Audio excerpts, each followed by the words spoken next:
Magandang araw mga kamay-ari. Sa oras na ito po, kayo po ay nasa Pre-Membership Education Seminar or tinatawag naming PMES dito sa Caritas at Labora.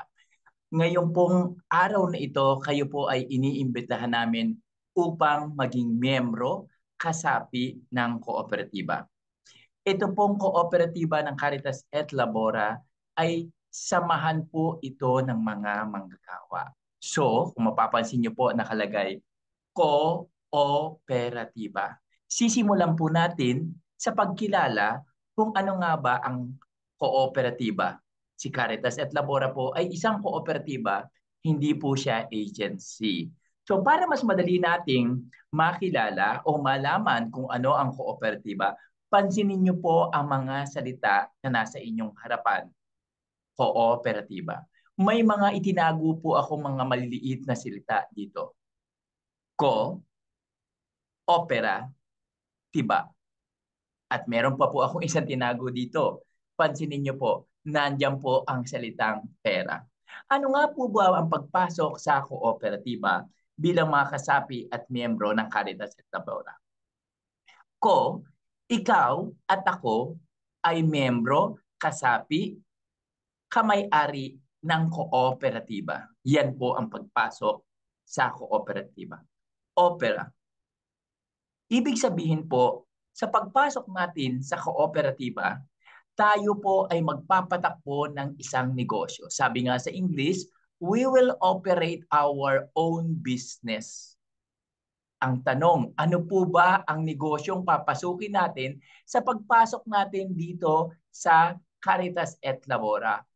Bilang mga manggagawa, skilled and professional, ito po ang ating negosyo, ang magbigay ng serbisyo ng iba't ibang kakayahan ng bawat kamay-aring mga manggagawa. So tayo po ay may-ari at the same time, tayo din po ang magbibigay ng serbisyo. At ang nakatagong salita, tignan ninyo, pera. So sa pagpasok natin sa kooperatiba, tayo po ay mga kamay-ari. Bilang may-ari, napaka-importante na tayo po ay may inilalagak na kapital. O ang ibig sabihin, maglalaan po tayo ng pera. Magkano naman po ang kapital na ipapasok natin? 150, 150, 15 katapusan po ito. Ibig sabihin po, ito po ay pera natin na pinagagamit natin sa kooperatiba para tumakbo ang ating negosyo, ang ating opisina. Tayo po ay sama-sama nagbabayad ng kuryente, telepono, internet bill, pati po ang renta ng opisina. Gayunpaman, lahat ng mga gamit, kasangkapan, equipment, dalawang sasakyan na nakita natin na pag-aari ng ating uh, kooperatiba, ito po ay ating mga kapital. Kung pagsasama-samahin ng lahat ng ating kapital, mayroon po tayong 120 million na kung saan iniingatan bilang ating kapital. Kaya po, mentras po dumadami ang mga miyembro, tumataas po at lumalaki ang ating kapital. Pero dahil meron tayong inilagak na pera or kapital sa kooperatiba, umaasa po tayo na ang ating inilagak na saping puhunan o kapital sa kooperatiba ay kumita. Kaya po sa dulo ng salitang kooperatiba ay may nakalagay na tiba. Pagkatapos po ng taon, pagdating ng Marso, tayo po ay tumatanggap ng dividendo o kinita ng ating kapital na inilagak sa kooperatiba. Naintindihan na po ba ninyo ngayon ang pagpasok sa kooperatiba? So, kung kayo po ay sumasang-ayon na maging membro kasapi ng kooperatiba, ito po ay napakaganda. Ibig sabihin po, tayo po ngayon sa araw na ito ay hindi lang nag-a-apply bilang mga manggagawa, kung hindi tayo din po ay pumapasok sa isang negosyo. So, ibig sabihin po mga kamay-ari, tayo po ay may trabaho na, may negosyo pa. Tayo po ay nag-i-invest sa ating negosyo bilang samahan ng manggagawa, skilled and professional, at isang kooperatiba dito sa Caritas et Labora. Tinatanggap po ba ninyo ang inyong pagiging membro ng kooperatiba? Ayan. Maraming salamat po sa pag-oo ninyo. Bakit po? Dahil dito, nagagawa natin ang panuntunan ng 7 prinsipyo ng kooperatiba, voluntary and open membership. Kaya po, tinatanong kayo. Ibig sabihin sa inyong pagsang-ayon bilang mga miyembro ng kooperatiba, sa pagpasok sa kooperatiba, may malaki po tayong responsibilidad na ingatan ang ating negosyo at magbigay tayo ng serbisyo bilang mga manggagawa. Yan po ang pangunahing ating negosyo, ang magbigay ng serbisyo sa bawat business partner na ating paglalagyan o pagdideployan. Sa makatuwid, alamin na natin ang pagpasok natin sa co-op. Tayo po ay mga kapitalista dito, namumuhunan sa kooperatiba. Yan po yung inyong tinanggap ngayon. So, ibig sabihin, katulad ng sinabi ko kanina, may trabaho na kayo, may negosyo pa kayo. Hindi lang po sweldo ang ating inaabangan, hindi lang po ang 13-month pay ang inaabangan natin, kung hindi ang kinita ng ating saping puhunan dahil naglagat tayo ng kapital. Alam niyo po ba, sa loob ng 1.5 taon, meron na po kayong inipon na saping puhunan na 5,400 sa inyong 150 akita. So tayo po yung mga kapitalista. Yan po ang number 1. Number 2, negosyante po tayo.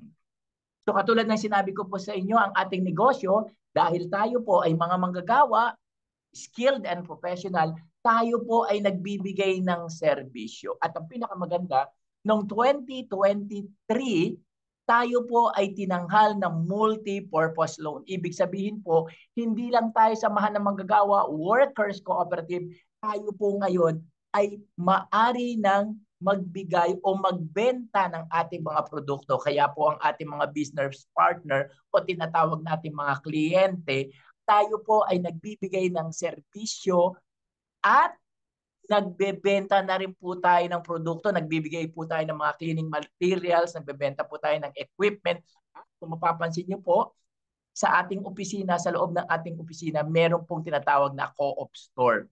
Ito pong store na to na kung saan nagbibigay din po ng serbisyo at produkto sa bawat membro. Pwede po kayo kumuha ng bigas, appliances, o kung ano mang pangangailangan ninyo para sa inyong pang-araw-araw at pangangailangan ng inyong pamilya. Pwedeng-pwede po kayo mag-avail ng serbisyo at produkto ng ating co-op store bilang mga miyembro at kasapi. Ang pangatlo po, kumita. Yes. Kaya po tayo nandito lahat.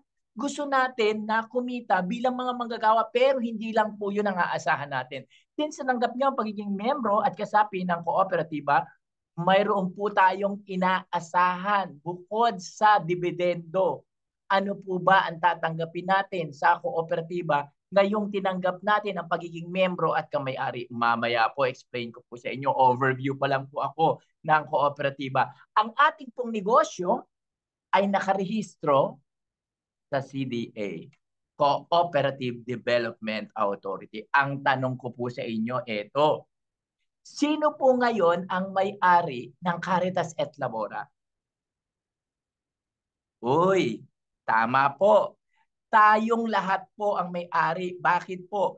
Sabi nga sa number 1, tayo ang kapitalista, tayo ang namuhunan. Pero bilang nagbibigay ng serbisyo at namumuhunan, tayo din po yung nagbibigay ng ating kakayahang gumawa. So tayo pong lahat. So ibig sabihin po, tayo ang may-ari ng co-op na ito at ang ating co-op na Caritas et Labora ay nakarehistro sa CDA. Pansinin niyo po itong logo nito. Ito po ang nangangalaga ng kooperatiba sa buong Pilipinas, Luzon, Visayas, Mindanao. So kayo po ay pumasok ngayon sa Workers Cooperative.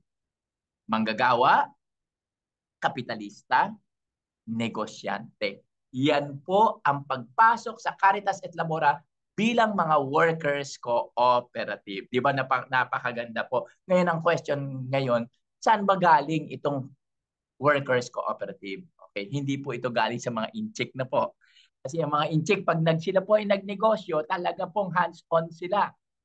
sama ang buong pamilya nila, ang mga anak tindero, ang nanay kahera, ang tatay budigero, lalo na sa mga hardware. Tignan nyo rin sa Divisoria. Pero sa kooperatiba po, ang nakaisip po nito ay ang magbabarkada na naisip nila na parang si boss lang ang pinayayaman natin. Bakit tayo hindi magtayo ng ating sariling negosyo?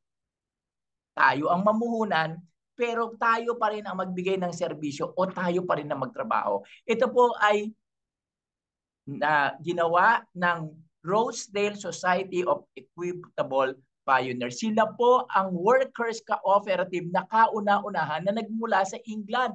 Sila po yung nagtatag ng workers cooperative. Yung idea po ng workers cooperative, sa kanila po nagmula. Sa Pilipinas, napakaganda po ng kasaysayan ng kooperatiba. Ito po ay nagmula sa Europa. Dinala po sa atin noong 1896. Sino po ang nagdala? Ang ating pambansang bayani, si Dr. Jose Rizal. Si Dr. Jose Rizal ay nag-aral sa Europa ng kooperatiba, nakita niya magandang oportunidad sa mga Pilipino para umangat ang buhay. Pero ang kagandahan, tinulungan siya ni Teodoro Sandico, ang governor ng Bulacan. Silang dalawa po ay nag-tie up at itinatag ang kooperatiba sa Pilipinas. Pero noong 1898, 2 taon, nung dinala ni Dr. Jose Rizal ang kooperatiba sa Pilipinas, siya po ay nahuli at ikinulong sa dapitan. Tumayo po at nagtaguyod ng kooperatiba sa Pilipinas ay si Teodoro Sandico, ang governor ng Bulacan. Kaya si Teodoro Sandico po ay itinanghal na ama ng kooperatiba. Ipinagpatuloy niya yung pagnanais ni Dr. Jose Rizal. Sa paglaon ng panahon, nalaman ni Emilio Jacinto na maganda ang itinayo ni Dr. Jose Rizal na kooperatiba. Pati siya ay nainganyo. Si Emilio Jacinto ay nainganyo na magtayo ng kooperatiba sa San Pedro, Laguna. Sinimulan niya po ito sa Consumers Cooperative na kung saan mga tindero at tindera sa San Pedro, Laguna. Yan po ang kasaysayan ng ating kooperatiba sa Pilipinas. Noong 1941, dito na po nagsimula ang kauna-unahang ahensya ng gobyerno, ang National Cooperative Administration.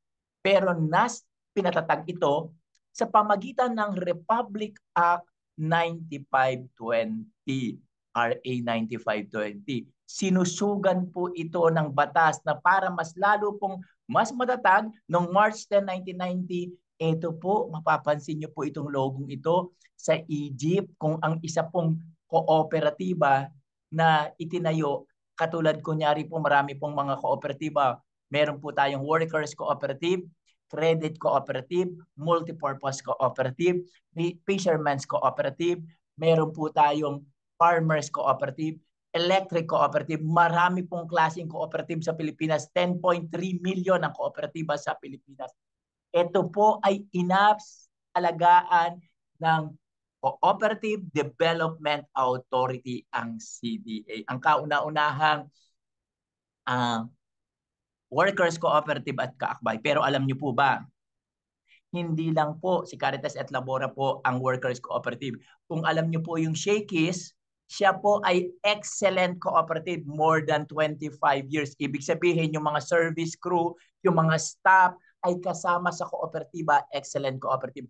Ang pinakamalaking kooperatiba sa Pilipinas ay Asia Pro. More than 18,000 members po ang sasakop niya. Ito pong kaakbay ay itinatag po ng 1998. Napakaganda ng kasaysayan ng kooperatiba sa Pilipinas, di ba po?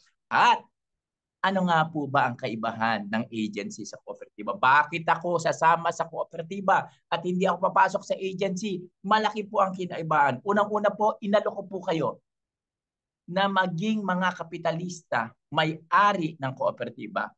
So meron po tayo ditong saping puhunan o share capital. Lahat po ng miyembro ay nagbabahagi nito ng ating mga kapital. Okay? Next. Sa agency po, silang po may-ari niyan. Kung sino po makaisip or sino man na gusto magtayo, nag-iisa lang po ang may-ari ng agency. Dahil tayo ang may-ari, tumatanggap tayo ng kinikita ng ating kumpanya, ng ating kooperatiba. Siyempre, pag kumita ang ating co-op, maghahati-hati tayo dyan. Bakit? Naglaan po tayo dito ng kapital. Kahit gaano po kalaki ang iyong kapital, 3,000, 5,000, 10,000, 100,000. Ibig sabihin po, lahat po tayo ay kukubra ng kinita ng ating kumpanya or ng ating kooperatiba. Tayo po ay maghahati-hati pagkatapos ng taon. So pagdating po ng Marso, ayan na po yung hatian ng co-op at dyan rin po ginagawa ang taunang pagpupulong o General Assembly. Okay po. So ngayong taong ito, ang kinita po ng 2023, naghati-hati po kami. Tumanggap po kami ng 9.5%. So ibig sabihin, gaano mang kalaki ang iyong kapital, pare-pareho po tayo ng interes o tinubo ng ating saping puhunan o inilaga na kapital. Samantalang sa agency po, ay para kay boss lang po yan. Pag kumita po si boss, ang gagawin niya, magbo-blowout sa atin, magpapabili ng pancit, spaghetti, soft drinks, tinapay, palakpakan tayo, sasabihin sa atin ni boss, congratulations. Pero hindi tayo hatian ni boss. Bakit po? Siya po ang kapitalista, hindi po tayo kapitalista dito. So yan po ang kinaibahan. Ano pa po? Ang pinakamaganda sa co-op, dahil tayo ang may-ari, tayo ang kapitalista, tayo din na nagbibigay ng serbisyo. So meron po tayo tinatawag na balik-tangkilik o patronage refund. Ibig sabihin po, mentras nyo pong tinatangkilik ang serbisyo ng co-op, pumapasok po kayo, madalas po kayo nagbibigay ng serbisyo, ay maganda po ang inyong patronage refund. Bumibili po kayo ng bigas, kumukuha kayo ng appliances, ng grocery sa ating co-op store. Aba, meron po kayong break. Nangungutang po kayo o naglo-loan kayo, yan po. Meron pong babalik sa inyo. Dahil sa atin itong negosyong ito, sama-sama tayo dito, meron po tayong patronage refund. Okay. Ngayong taong ito, ang tinanggap po natin dahil kumita po tayo ng 1.5 million na pinagatian ng 1,300 members. Ang dividendo, 9.5. Ang patronage refund ay 5% po. Ayan. Pero sa agency, naku, maghihintay ka na tumaas po ang sweldo mo. Okay, ganyan po sa agency. Sa co-op po, tuturuan tayong mag-save. Bukod po sa 150 natin, may 50 pesos tayong sinisave. Ay, pwede tayong magsabi, naku, ano ba yan? May kaltas ng 150 na iniipon, 50 pesos naman ngayon. Puro kaltas naman pala dyan. Ma'am, sir, ang Pilipino po, yan lagi ang katwiran. Ayaw natin mag-ipon. Sino ba sa atin ang nag-iipon para sa ating future? Bibihira. Okay? Ang tawag sa atin, one day millionaire. Pag may malaki tayong pera, gastos ang nasa isip natin. Magpakain, magpainom, ano pa, bumili ng cellphone, babaguhin ng cellphone, magpapariban ng buhok, magpapakulay ng buhok. Usually, gusto nating ubusin. Bigyan tayo ng 13-month, makatanggap tayo ng 15,000. Naku, kating-kati ang paan natin. Gusto natin kumain sa masasarap na mga kainan. Gusto natin ubusin ng pera, kinabukasan nga. Pero sa co-op, tayo po ay nakakapagtabi ng kinikita natin. 50 pesos po ay 100 sa isang buwan, 1,200 sa isang taon. Kunwari po, gusto mong umuwi ng probinsya sa December. Kailangan po natin ng pera. Gusto mo po sa birthday ng anak mo, may handa. Pinaghahandaan mo rin po ang pagdating ng school year. Nagpapaayos ka ng bahay. So, kung ang mga ito ay kailangan mo, pag-ipunan natin. Okay? Ano pong gagawin natin? Yung 50 pesos mo, nasa sa inyo po ito. Yung 50 pesos po ninyo, pwede nyo pong dagdagan ng 500 pesos, 1,000 pesos sa isang buwan, 12,000 sa isang taon. Pagdating ng December, pwede. Yes, tama po, narinig nyo. Pwede nyo pong withdrawin ang 11,500. Sir, 12,000 ang pera ko, bakit ganun? 11,500 lang ang pwede kong withdrawin. Kasi po, ang angkal siya ng kooperatiba ay hindi po natin binabasag. May maintaining balance tayo. Hindi katulad ng angkal siya mo. Pag nag-angkal siya ka, wasak, walang tira.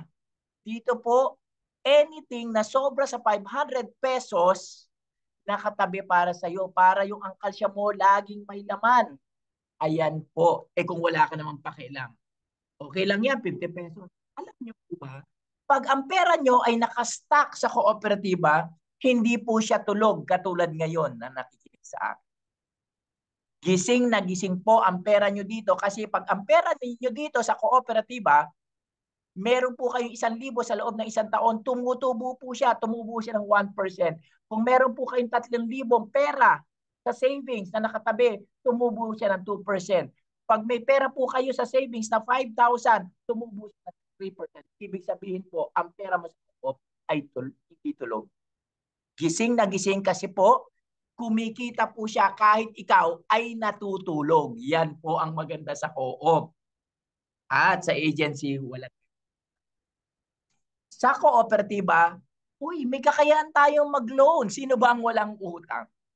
Ang mahalaga, may hanap buhay tayo, may trabaho tayo, may pambayad tayo. Dito po, may kakayahan po kayong umutang. Tandaan nyo po, kung kayo ay mayroong kapital, 70% ng inyong kapital ang pwede ninyong hiramin. In 6 months, maganda po ang kapital ninyo, pwede na po kayo mag-loan.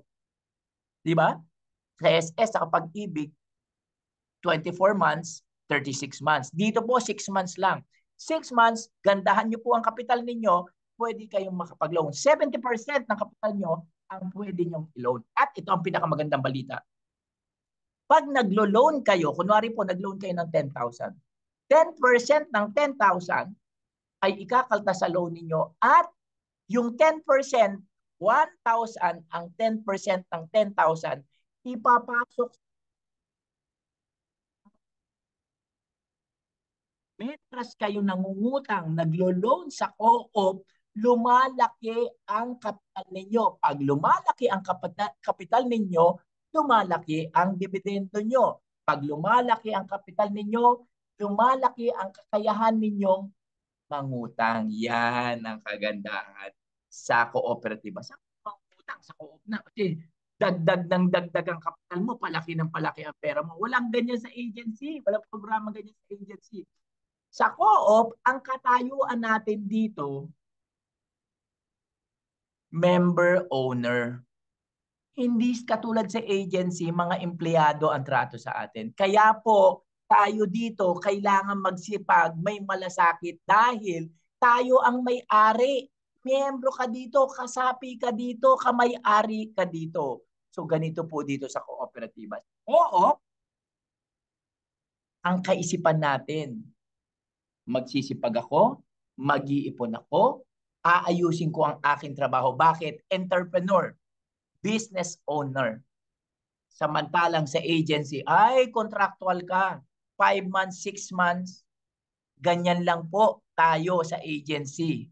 Dito, nasa ating mga kamay ang paglago ng ating kapital, paglaki ng ating pera, pagtatag ng ating trabaho. Okay?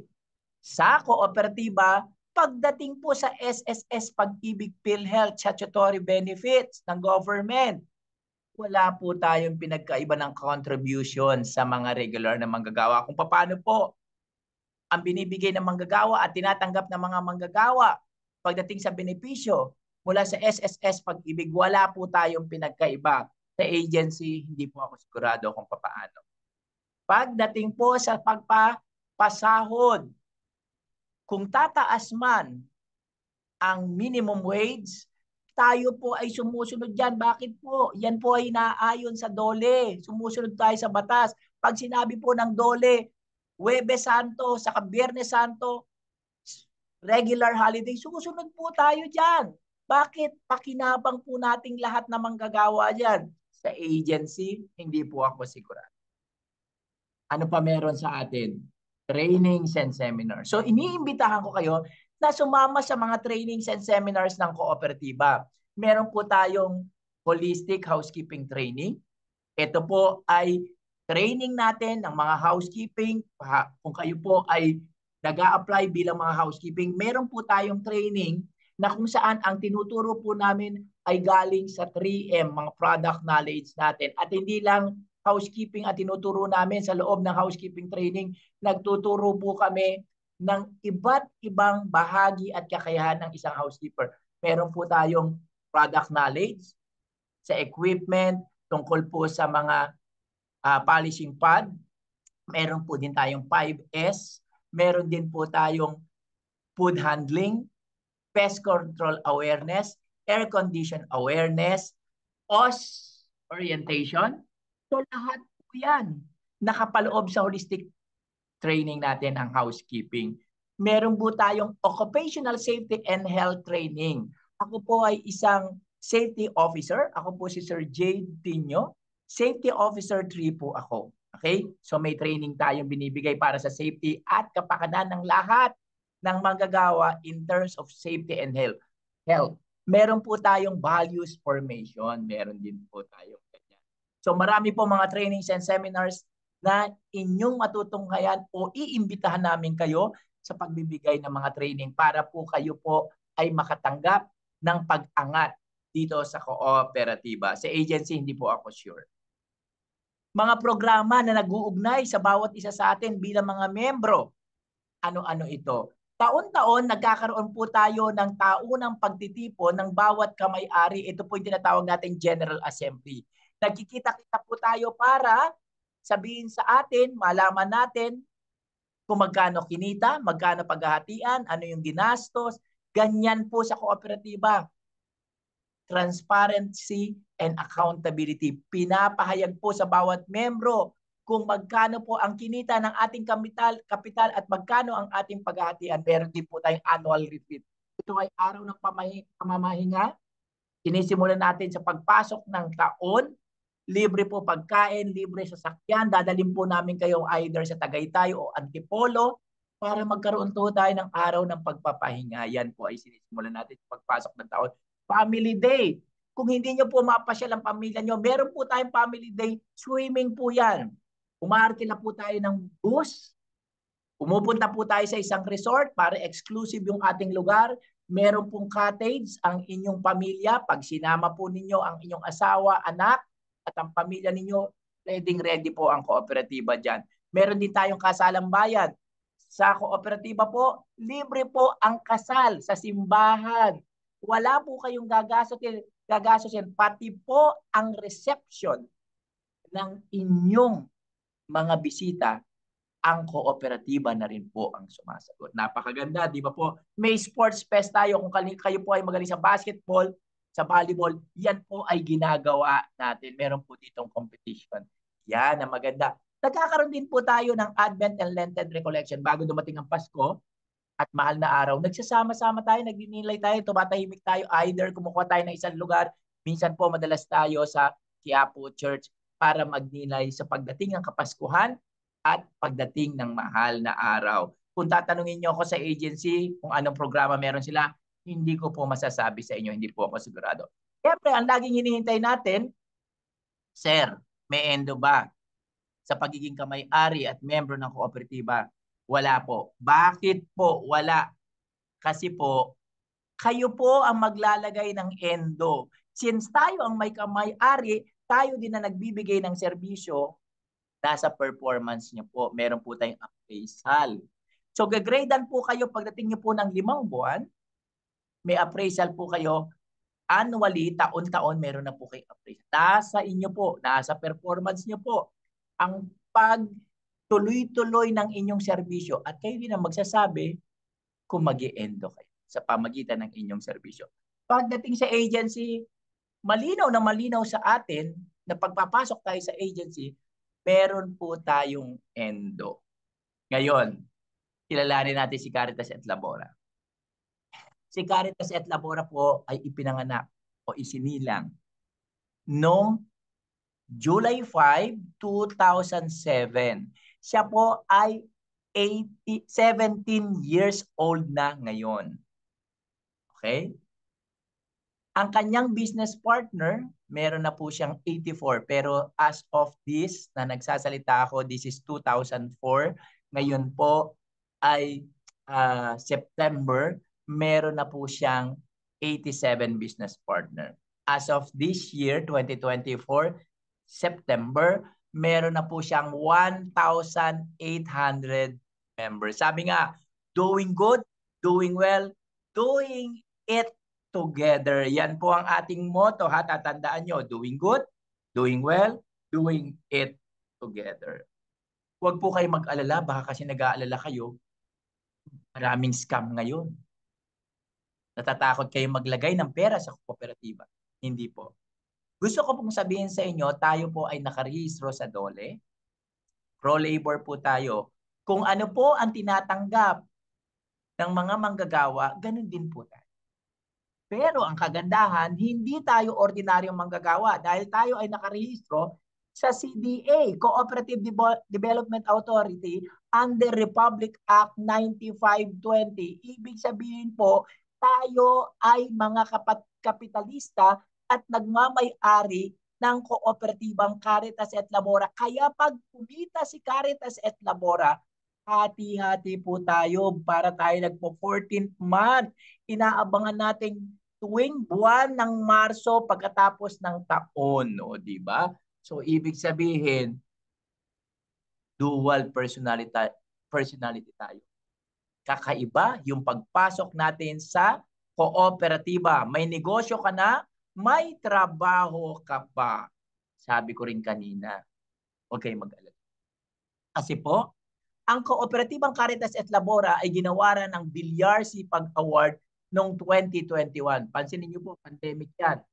Binanggit ko rin sa inyo, 10.3 million ang kooperatiba Luzon, Visayas, Mindanao, namili ng 250 na magagaling na kooperatiba at ang ating Kooperatibang Caritas et Labora ang itinanghal na most outstanding community enterprises na ginawad sa atin ni Senator Cynthia Villar noong December 17, 2021. Huwag po kayong matakot kasi kilala po tayo, Luzon, Visayas, Mindanao. At ito po yung noong March 23, 2024, ang Pangulong Ferdinand Marcos Jr. ay itinanghal tayong isang kooperatiba na legit, kilala, may honor o may dangal. Ayan. So, ibig sabihin, wag po kayong magtakot mag-invest, maglagay ng kapital. Ito pong pinasok nyo ay legit na legit po. Okay? Yan ang ating mga achievement. At sabi ng DOLE, DO 174, Department Order 174, si Caritas et Labora ay isang human resource service cooperative. Nagbibigay siya ng serbisyo ng mga kasaping membrong katulad nating lahat. Si business partner, ito po yung tinatawag nating client. Si Caritas et Labora, yung ating office, ay may service agreement, kasunduan pagdating sa serbisyong ibibigay natin kay business partner. Ang gagawin ni Caritas et Labora, dahil kailangan ng business partner ng serbisyo, maghahanap po siya ng mga nag-a-apply ng trabaho at gustong maging membro ng kooperatiba. Kaya nga po kinausap ko sa inyo, tignan nyo sa babang picture, member. Tinanong ko kayo kanina, gusto ba ninyong maging member? Pag ready na po kayo at naintindihan nyo at ginusto nyo po, sabi ko nga kanina, first principle from the 7 principles of cooperative, voluntary and open membership, pipirma po kayo ng kontrata kung kayo po ay i-deploy. Pero gusto ko pong ipaalam sa inyo, may 3 kayong kontratang pipirmahan, makinig maigi. Unang kontrata po is job description. Ano po ang inyong tatrabahuhin? Ilang oras magtatrabaho? Ilang araw magtatrabaho? Magkano ang kikitain? Ano ang mga bibigay na benepisyo ng ating gobyerno at kooperatiba? Yan po ang pangalawang contract po ay paglalagak ng saping puhunan. Ibig sabihin, kung kayo po ay naglagay ng kapital, 150, 15 katapusan, ano po mangyayari sa pera ninyo? Pakibasa po natin yan, ha? Tagalog naman po yan. Please lang, wag po tayong pirma ng pirma. Magbasa po tayo. Pangatlong kontrata. Ngayon pong miyembro ka ng kooperatiba, ano po ang mga karapatan mo? 1 page din po yan. Pakibasa. So meron po kayong 3 kontratang pipirmahan. Sa mga reliever muna or pangsamantala pong ilalagay, meron pa rin po tayong contract na pinipirma. Okay? At pagdating na natin kay business partner, ready na tayo. Mayroon po tayong dalang endorsement letter. Sa endorsement letter nyo po, nakalagay po sa sulat na ikaw ay membro ng kooperatiba, may kakayahang gumawa bilang isang driver, housekeeper, or anumang pong posisyon na pinapadala ng cooperative. Tandaan nyo po, kayo po ay nagpunta kay business partner para magbigay ng serbisyo. Hindi po tayo manpower agency. Hindi po tao ang pinadala natin. Ang pinadala po natin ay kakayahan ng ating membro para sa paggawa. Ayan po. Kung papansin niyo, magkaiba ang linya mula kay member, kay business partner, kay member, kay Caritas at Labora. Mapapansin niyo po kay business partner, putol yung line. Bakit po? Kasi po nandun po kayo para magbigay ng serbisyo. Wala po kayong kontrata sa kanya na kay Caritas at Labora. Pansinin niyo po, direct line. Dito po kayo kikita o susweldo. Kailangan niyo ng mga benepisyo. May mga tanong po kayo sa overtime niyo sa inyong serbisyong ibibigay kay business partner. Direkta po ninyong makukuha ang lahat ng sagot sa pamagitan ng mga HR supervisor nyo o HR specialist ninyo na ma-assign sa inyo at mangangalaga. Ganito po yung ating tripartite relationship sa kooperatiba. Kanina ko pa po sinasabi yung Caritas at Labora. Gusto ko naman pong bigyan diin. Ano ba ang kahulugan ng Caritas at Labora? Ito po ay salitang Latin na kung saan ang ibig sabihin ng Caritas Labora ay Caritas means charity. Layman's term po niyan ay love. Charity, love. Et is N. Labora is labor. Layman's term, work. Ito po yung na nakikinig. Mahalin ang ating trabaho, pagmalasakitan ng ating trabaho, pahalagahan ng ating trabaho dahil tayo ay manggagawa ng kooperatiba at may-ari ng kooperatiba. Mahalin ang ating trabaho. Yan po ang ating misyon. Sa pagpasok natin sa Caritas et Labora Human Resource Service Cooperative. Ito na po, ibibigay ko po sa inyo ang ating mga matatanggap dahil pumasok kayo sa kooperatiba. Una po, meron po kayong dividendo, katulad ng sinabi ko sa inyo. Patronage refund sa sipag ninyo. At ito ang maganda, tuwing birthday, cash na matatanggap. Yes po. Pag naka-isang taon po kayo, kayo po ay makakatanggap ng 500 pesos. Pero ito pa po yung magandang news.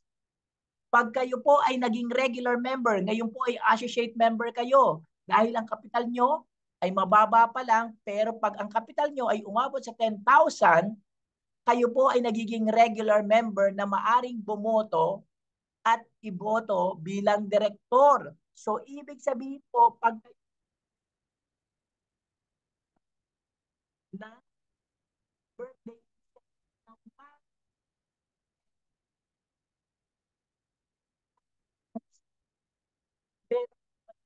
500 para sa hindi pa regular member, 1,000 sa mga regular member. Dito po, huwag kayo mag-alala. Naka-insured po kayo. At ang pinakamaganda, kasama ang pamilya nyo. 3 sa pamilya nyo ang pwede nyong isama. Kayo, asawa ninyo, 2 anak. Pero tatandaan, sa asawa, kailangan po kasal, legal. O? Kung kayo ay binata at dalaga, kapatid, syempre, ang mga magulang. Sa pamilya ninyo. Ano pa po ang pwede natin tanggapin? Pag naka-1 taon po kayo, pwede na po kayong mag-loan. Actually, pag maganda ang kapital, kahit 6 months, go na po tayo. Pwede na po tayong mag-loan. 70% ng kapital nyo ang pwede nyong i-loan. At ang isang pinakamaganda, co-op store. Ito po, kakaiba sa loan. Bakit po? Kasi po, dito, ATD lang ang gagamitin nyo. Kunyari po, kailangan nyo ng bigas para sa pamilya ninyo. 1 sakong bigas, pwede po. Bayaran nyo yung unang hulog sa sweldo ninyo. Ngayon nyo kinuha, sa sweldo nyo bayaran yung kalahati sa susunod na sweldo. At kung gusto nyo pang kumuha dahil bayad na kayo, yes po, tuloy-tuloy lang ang kuha. Walang problema. kayo po lang ay gagawa ng ATD o authorization to deduct. Ito po ang good news. Tuwing Pasko, may gift check po kayong matatanggap. Hindi na po natin binalot ng grocery. Kung hindi, binigay po natin gift check. Pag kayo po ay naka 11 months pababa, meron po kayong 500 pesos. Pero kung kayo po ay naka 12 months pataas, may 1,000 gift check kayo bukod sa 13-month. Diba? Napakaganda sa pagpasok sa co-op. Ngayong pong taong ito, nagbigay po ang kooperatiba ng libreng uniforme at nagkaroon po kami ng 500 pesos sa aming APE o Annual Physical Examination para sa taong ito. At ang pinakahuli, napakaganda talagang pumasok sa kooperatiba. Ikaw ay secure na secure. Kung meron ka pong 5 taong serbisyo sa co-op at umabot ka ng 60 years old, meron ka pong retirement pay saan ka pa pupunta. Safe ka talaga. Insured ka na, may retirement pay ka pa pag ikaw ay nagkaroon ng 5 taong serbisyo sa co-op. Yan po ay ayon sa DOLE, yung sinasabi nating tenure. Sumusunod po tayo. Meron kang 9 na benepisyo na hindi mo nakukuha sa agency. Saan ka pa pupunta? Dito na sa co-op. Diba po? Ayan. Kung may mga katanungan po kayo, pwede po kayong magtanong after ng video na ito sa inyong mga HRS. Ako po ay si Sir Jade Pino, ang inyong training and development. Pero, there's more. Hindi pa katapos. Okay po? Didiretso natin. Medyo maiksi na po ito. Ang nagbasbas ng kooperatibang ito ay ang ating mahal na Cardinal Gaudencio Rosales. Sa pamagitan ng kanyang initiative na ituloy ang nais ng 4 na founder. Ang ating 4 na founder, sinisimulan natin sa ating mahal na obispo, Bishop Pabilio, kasama si Father Anton City Pascual, Father Mario Castillo, at si Father Errol. Sila pong 4 ang nag-isip na tulungan ang mga maralit ang manggagawa sa tulong ng pagbabasbas ng ating mahal na Cardinal Santos. Pero sandali lang po, baka nagtatanong po kayo, baka hindi kayo makapasok dito dahil iba religion nyo. Hindi po ito pag-aari ng simbahan, mga kapatid. Ito po ay pagsisikap ng Katolikong simbahan, pero hindi po ito pag-aari ng simbahan dahil ang may-ari nito ay sino? Yes, tama po. Tayong lahat. Sabi ko nga kanina, tayo ang kapitalista, tayo ang nagbibigay ng serbisyo. Ang mga pari po ay gabay natin kasi sila po ang nag-isip sa ikabubuti ng mga maralitang manggagawa. Yan po ang ibinigay sa atin, ang regalo sa atin ng mga kapatid. Pero hindi po ito pag-aari ng simbahan. Ang vision ng kooperatiba para sa ating lahat, ang sabi niya, ang nangungunang kooperatiba ng manggagawa, layunin niya angat ang antas ng buhay ng mga kapasapi at makatulong sa pagkakaroon ng ibayong sigla sa paggagawa tungo sa mabuting relasyon sa mga business partner at ginagalawang komunidad. Ibig sabihin po, nangungunang kooperatiba, iangat ang antas ng buhay ng kasapi, magkaroon ng ibayong sigla sa paggawa, mabuting relasyon sa ating business partner. Ibig sabihin po dito, inaangat po tayo. Meron po ditong career path. Hindi natin sasabihin, housekeeper lang ako. Welder lang ako. Hindi po. Sa pagpasok natin sa kooperatiba, sabi natin, may-ari ako, kamay-ari ako, miyembro ako. So makikita natin ang kooperatiba, inaangat tayong lahat. Ang misyon ng kooperatiba, titiyakin niya ang isang mabuting pamayanang material at spiritual ng buhay ng kasapi. Kaya napansin niyo po, ang benepisyo natin, hindi lang puro material. Merong kasalang bayan, merong family day, merong retreat, may recollection. Bakit po? Nakatingin din tayo sa kabuuan o holistic ng bawat kasapi at miyembro. Kabuuan pag mapanatili at nagkakasamang produktibong relasyon ng kooperatiba, mga kasapi at business partner. Sakit ng kalingkingan, sakit ng buong katawan. Ano ibig sabihin? Tulong-tulong po tayo. Iangat natin ang co-op. Iangat natin ang ating negosyo at sama-sama po natin palakihin ang ating negosyo. Kung ano man po ang mabuti para sa serbisyo ng kooperatiba, gawin po natin. Sakit ng kalingkingan, sakit ng buhay. Maisulong ang patuloy at masagana at maunlad na pamayanan. Pwede po tayong tumawag o magsama ng ating kapatid, kaibigan, barkada, kamag-anak, magulang para po pumasok at magtrabaho at maging kamay-ari ng kooperatiba. Pwede po yan, hindi tayo namimili. Kaya bumubuo tayo ng panibagong mukha ng manggagawa, mga manggagawang may pagmamahal sa Diyos at dignidad sa mga paggawa. Hindi mga sinungaling, mandaraya, magnanakaw, magaspang ang ugali. Kaya po dito, mapansin nyo may mga paghuhubog. Kasi po, nais nating bumuo ng manggagawa na may pagmamahal sa Diyos at dignidad sa paggawa. Accountability and commitment. Letter A ng Labora. Ano man pong serbisyo, trabaho ang inyong inuuhan at sinabi, pangahawakan po natin dapat yan. Ang ating commitment ay ang ating araw, oras ng pagpasok at ang ating serbisyo. Business-oriented and excellent. Simula po sa umpisa, sinabi ko sa inyo, business po ito. At umaasa po tayong lahat dahil may-ari tayo, maganda po ang serbisyo na ibibigay natin. May kalidad na serbisyo. Open-mindedness and innovation.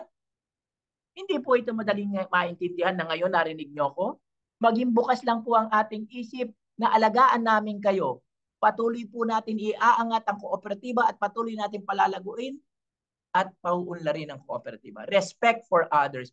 Sa mga naririto po, inaasahan po namin pag deploy na kayo, marunong po sana tayong gumalang. Marunong tayo mag-good morning, good afternoon, kumatok sa pinto kung merong tao, kung kayo ay maglilinis, kung anong gagawin natin.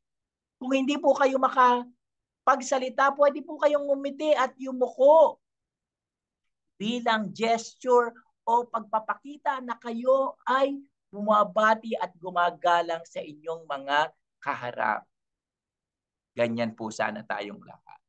Active participation, marami po mga activities at mga gawain sa co-op. Nakita nyo naman po, inaanyayahan po namin kayong pumasok sa kooperatiba at makiisa upang mas lalo natin makilala ang ating kooperatiba.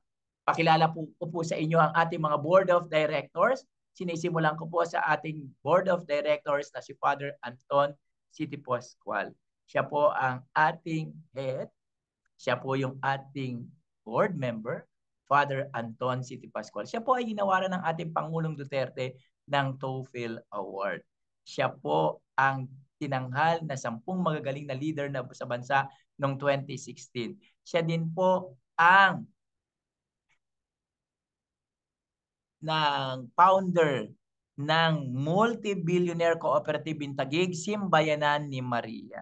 Yan, Father City Pascual. At siya din po ang executive director ng Caritas Manila, presidente po ng Radio Veritas, at founder ng Caritas Labora, Caritas Salve. Siya po ang chairperson ng Samahan ng Kooperatiba sa buong Metro Manila, UMMC. Father Anton City Pascual. Ang ating chairperson, walang iba, ay pangkaraniwang manggagawa na katulad natin na nakatiptoy sa Caritas Manila. Ang mga director po natin ay binoboto po natin bagong pag nag-General Assembly. At kayo po ay pwede din maging isang direktor ng kooperatiba pag kayo po ay naging regular member at may kapital na 10,000 pesos. Pwede po kayong bumoto at ibotong direktor sa kooperatiba. Pero wag po kayo matakot. Pag kayo po ay nabotong direktor, pwede po kayong pag-aralin ng COCO para po maintindihan nyo kung ano ang kooperatiba katulad ng ating Vice Chairperson, Director Emily Magno. Siya po ay miyembro since 2015. Mga kasama din natin, isa sa mga founders, si Father Mario Castillo. Siya po ay ating naging director. No? At kasama din natin si Sir Alan Aldama, Eddie Jimino. Kasama natin si Miss Corazon Camille Balite, Edwina Bakit. Kung meron po kayong mga tanong tungkol sa kooperatiba, pwede kayo pumasok sa ating mga website. Okay? Sa pagpasok natin sa kooperatiba, tandaan po natin, sumasabay po tayo sa 7 prinsipyo na iginagawad sa buong mundo, hindi lang po sa Pilipinas. Ang pagpasok sa kooperatiba, tayo po ay voluntaryong tinatanggap ang pagiging miyembro at wala pong tinatangi ang co-op. Hindi po ito tungkol sa religion. Hindi po ito tungkol sa kasarian. Hindi po ito tungkol sa rehiyon o kung ano man ang nakalakihan. Ito po ay tungkol sa pagiging kamay-ari at kakayahan bilang mga manggagawa. Sa kooperatiba po may boses tayo. Number 2, democratic control. Malakas ang ating boses kaya inaanyayahan namin kayo na maging regular member.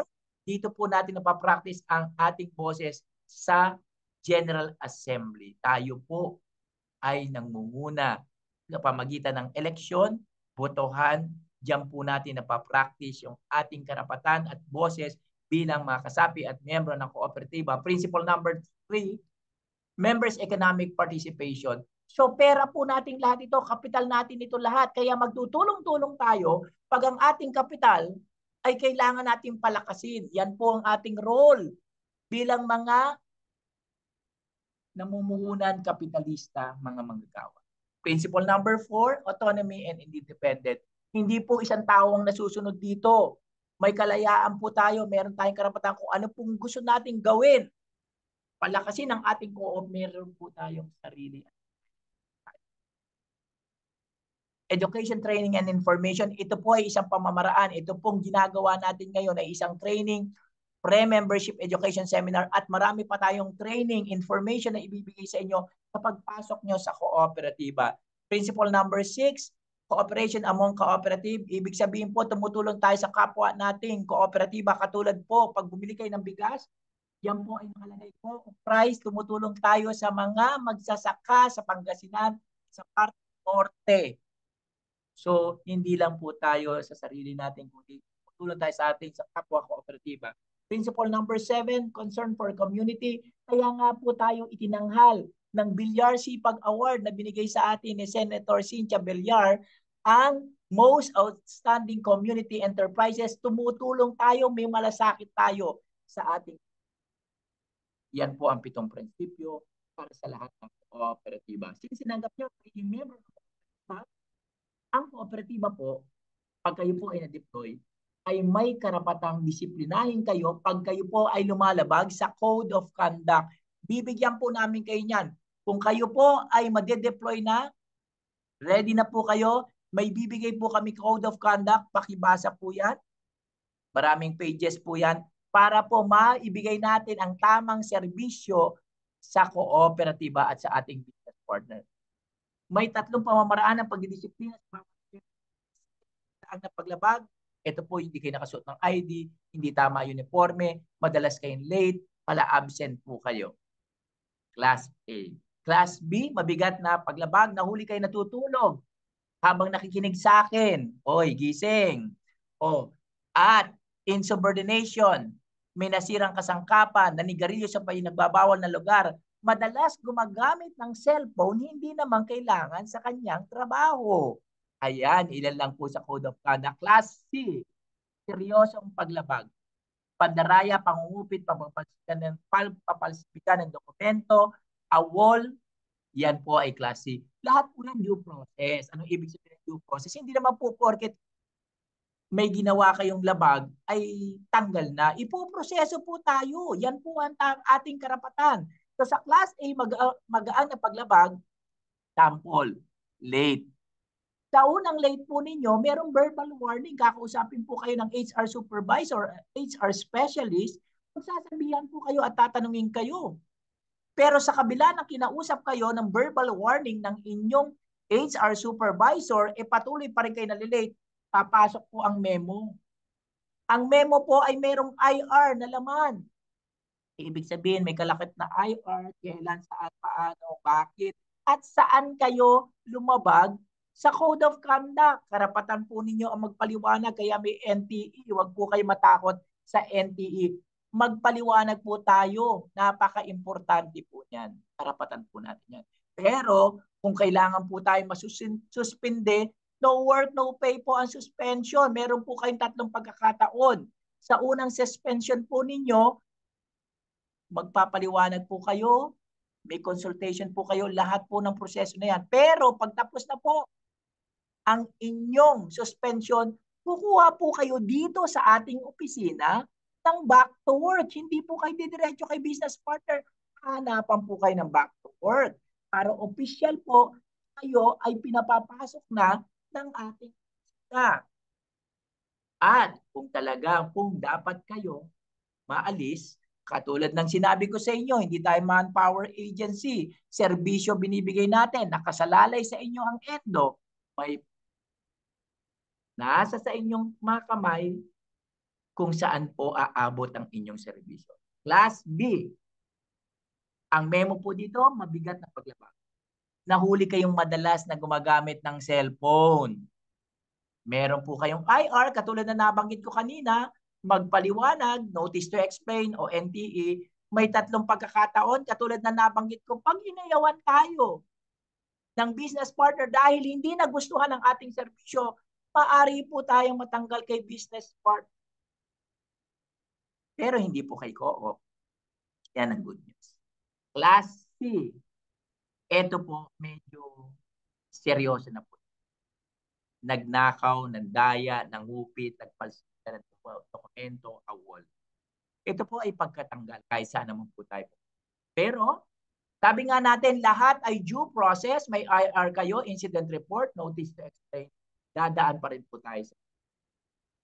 Kung may mga katanungan po kayo, pwede po kayo mag-no sa ating may mga HR, supervisor, at sa ating pong talent acquisition o tawag natin recruitment at sa akin po bilang training and development. Maraming salamat po sa inyong pag